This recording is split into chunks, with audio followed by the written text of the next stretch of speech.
अस्सलाम वालेकुम एवरीवन, मैं आपको अपने यूट्यूब चैनल पे वेलकम कहती हूँ।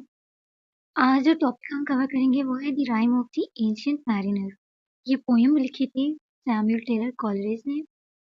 और सैमुअल टेलर कॉलरिज कौन थे, मैं आपको प्रीवियस लेक्चर में बता चुकी हूँ।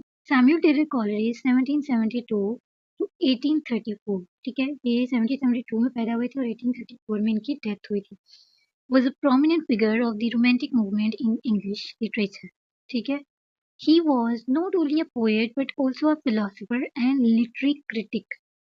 His close friendship with fellow poet William Wordsworth led to the publication of lyrical ballads in 1798, which marked the beginning of English Romanticism. ठीक है, इन्होंने लिरिकल बैलेड लिखी थी किसके साथ मिलकर? विलियम वर्ड्सवर्थ के साथ मिलकर, जिसमें इनकी 4 पोएम्स थी और विलियम वर्ड्सवर्थ की 19 पोएम्स थी। क्लियर है? Coleridge's work often explored themes of literature, imagination, and the supernatural, making him one of the most innovative poets of his time. ठीक है, अब जो इंट्रोडक्शन है rhyme of the ancient mariner का। The Rime of the Ancient Mariner is a narrative poem written by Samuel Taylor Coleridge in 1798. 1798 में इन्होंने ये poem लिखी थी। ये लिरिकल बैलेड की ओपनिंग पोएम थी और बहुत ही ज़्यादा फेमस हुई थी। ठीक है, ये एक बहुत ज़्यादा इम्पोर्टेंट और फेमस पोएम है टेलर कॉलरिज की। ठीक है, ये इन्होंने विलियम वर्ड्सवर्थ की लिरिकल बैलेड में ओपनिंग पोएम के रखी थी और ये बहुत ज़्यादा फेमस हुई और ये इस पोएम की वजह से स्टार ऑफ लिरिकल बैलेड बन गए थे। ठीक है, इसमें क्या था? It tells the story of a mariner who commit a grave sin by killing an albatross leading to dire consequences for him and his crew. ठीक है, ये एक स्टोरी है किस चीज़ की? ये एक मैरिनर की स्टोरी है जो कि बताता है कि उसने एक बहुत बड़ा गुनाह किया था। कौन सा? उसने अल्बाट्रोस को मारा था बेगुनाह। ठीक है, और उसके बाद उन पे जो मुसीबतें आई वो सब कुछ इस पोएम में बताया गया है। अब इसके जो थीम्स है उसमें क्या है? Guilt, redemption, nature and supernatural. तो स्टैंजा में क्या क्या किस चीज़ के बारे में बात हो रही है? क्लियर है? तो फर्स्ट पॉइंट हमारा बना कि फर्स्ट स्टैंजा में इन्होंने बताया कि the mariner stops the wedding guest. ठीक है, the poem begins with an ancient mariner stopping a wedding guest to tell his story. एक वेडिंग थी, बहुत पुरानी शादी की तकरीब थी जिसमें एंशिएंट मैरिनर जो था, एक मुल्ला, उसने क्या किया? एक गेस्ट को रोका शादी पर अपनी स्टोरी सुनाने के लिए। Desperate wanting to attend the wedding, the guest is captivated by the mariner's intense gaze and begins listening. ठीक है, वो बावजूद इसके कि वो शादी अटेंड करना चाहता था लेकिन फिर भी वो मैरिनर की जो इंटेंस उसकी गेजिंग थी उसकी वजह से वो उसकी कहानी सुनने के लिए रुक गया। क्लियर है? तो इसका पॉइंट नंबर 2 है द वॉयज बिगिंस। फिर उसने बताना शुरू किया कि उसका सफर कैसे शुरू हुआ। The mariner recount his tale of a sea voyage.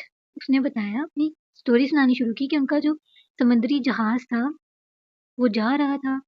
The ship initially sailed smoothly. पहले वो शिप बहुत स्मूथली चल रही थी लेकिन soon they encounter a storm and are driven into a polar region filled with ice and mist. अचानक से क्या हुआ कि अचानक से जो कुतुब शुमाली की तरफ धकेल दिया किसने? तूफानों ने उस शिप को कुतुब शुमाली की तरफ धकेल दिया जहाँ पे बहुत ज्यादा बर्फ थी। क्लियर है? अब वो अपनी स्टोरी सुना रहे मैरिनर। दी एल्बर्ट्रोस। फिर क्या हुआ कि an albatross appear and is considered a good omen leading the ship out of the ice. ठीक, फिर क्या होता है कि वहां पे एक एल्बर्ट्रोस जानवर जो है, परिंदा, वो जाहिर होता है और वो उनके लिए एक अच्छी किस्मत का काम करता है और उनकी शिप को बर्फ से बाहर निकाल लेता है। However, the mariner inexplicably shoots the bird with his crossbow, bringing misfortune upon the crew. ठीक होता है कि वो उसको मार देता है और अपनी बुरी किस्मत का आगाज कर लेता है। ठीक है, फिर क्या होता है? Punishment for killing the albatross. ये इसके पॉइंट्स हैं जो इसमें डिस्कस किए गए हैं। The wind stopped, leaving the ship stranded in a motionless sea. ठीक है, अचानक से क्या होता है कि हवा रुक जाती है और शिप जो है वो रुक जाती है। बिल्कुल साकिन खड़े, समंदर जो है बिल्कुल साकिन हो जाता है और शिप जो है वो रुक जाती है। The sailors suffer from thirst and they hang the dead albatross around the mariner's neck as a symbol of his guilt. तो क्या करते हैं कि क्योंकि वो जो सेलर्स होते हैं, जो जहाज़ के अंदर जो सेलर्स होते हैं, वो प्यास की वज़ह से बहुत ज़्यादा प्यासे होते हैं, उन पे बहुत ज़्यादा प्यास का गलबा हो जाता है, तो वो क्या करते हैं कि वो जो मरा हुआ एल्बाट्रोस होता है, उसको मैरिनर के गले के इर्द-गिर्द बाँध देते हैं, उसकी जुर्म के तौर पर, उसको उसके जुर्म की निशानी के तौर पे। ठीक है, क्लियर है? फिर क्या करते हैं, the mariner's shipmates die one by one after encountering a ghostly ship carrying death and life in death.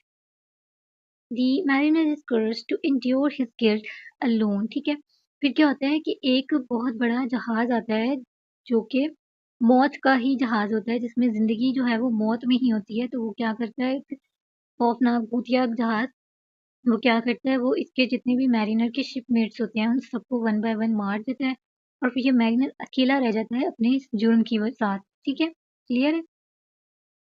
फिर क्या होता है, the mariner suffer for a long time but eventually experiences a spiritual awakening. और जो mariner है वो बहुत लंबे अरसे तक अपने वहीं पे रुकता है और वहीं पे जिंदा रहता है, अकेला तन तनहा उस गर्दन में जो एल्बाट्रोस है उसके साथ। फिर अचानक आहिस्ता आहिस्ता उस पर जो है वो स्पिरिचुअल अवेकनिंग होती है उस पे। He appreciates the beauty of nature blessing sea creatures without malice. वो दिल से अपनी जो ये जो समुद्री क्रिएचर है इसको दिल से दुआएं देता है, और जो कुदरत है उसके नज़ारों को की दिल से तारीफ करता है। उसकी वजह से उसका जो गुनाह है, उसका जो जुर्म का जो सजा थी वो कम हो जाती है, और फिर एल्बाट्रोस उसकी गर्दन से गिर जाता है। क्लियर है? फिर क्या होता है, the mariner's ship is guided back to land by angelic spirits. ठीक है, तो जो मैरिनर होता है उसको जो फरिश्ते हैं, फरिश्ते-नुमा मखलूक वो इसके जहाज़ को किनारे पे पहुँचाते हैं। He is found by a hermit a pilot. एक हर्मिट यानी एक पायलट के को ये मिलता है, फिर वो इसकी मदद करता है। ठीक है? अपॉन रीचिंग शोर, ठीक है, जब वो अपने किनारे तक पहुँचता है, द शिप सिंक्स। जो समुद्री जहाज़ होता है वो पूरा गर्क हो जाता है। ठीक है? Leaving the mariner alive. तो जो मैरिनर होता है वो जिंदा बच जाता है। क्लियर है? The mariner is compelled to wander the earth. Mariner को बोला जाता है कि वो दुनिया को घूमे, sharing his tale as a warning to others about respecting nature and the consequences of sin. कि वो दुनिया को घूमे और जो है वो अपनी कहानी सुनाए, और ताकि लोग जो है वो नेचर की रिस्पेक्ट करें, कुदरत की रिस्पेक्ट करें, और अपने गुनाह के बारे में बताएं कि मैंने क्या किया था। He concludes his story by advising the wedding guests to live a life of love and reverence for all creatures। ठीक है, वो फिर अपनी स्टोरी के एंड में, अपनी स्टोरी के इख्तिताम पे वो एडवाइस करता है, वो जो मैरिनर होता है वो एडवाइस करता है किसको, जिस गेस्ट को वो कहानी सुना रहा होता है उसको एडवाइस करता है कि अपनी ज़िंदगी ऐसे जियो कि अपनी ज़िंदगी में जो भी जितनी भी मखलूक है, कुदरत की बनाई हुई, अल्लाह की बनाई हुई जितनी भी मखलूक है उसको प्यार करो, उसकी इज़्ज़त करो। ठीक है? और वो ये नसीहत करता है उसको। क्लियर है? फिर इसके अंदर जो की थीम्स हैं वो कौन-से हैं कि इसको गिल्ट और रिडेम्पशन होता है। क्या होता है कि जो मैरिनर है उसकी जो जर्नी है वो एक metaphor for the burden of guilt and the long painful path to redemption. ठीक है? ये इसके कुछ की पॉइंट्स हैं। ये मैरिनर की जो जर्नी है वो एक मेटाफर है किसके लिए, बर्डन ऑफ गिल्ट के लिए, जो एक लंबा तकलीफदेह रास्ता और उसकी पशेमानी के लिए। ठीक है? नेक्स्ट इसका थीम क्या है, respect for nature. The poem emphasizes the importance of respecting all living things as they are part of God's creation. ठीक है?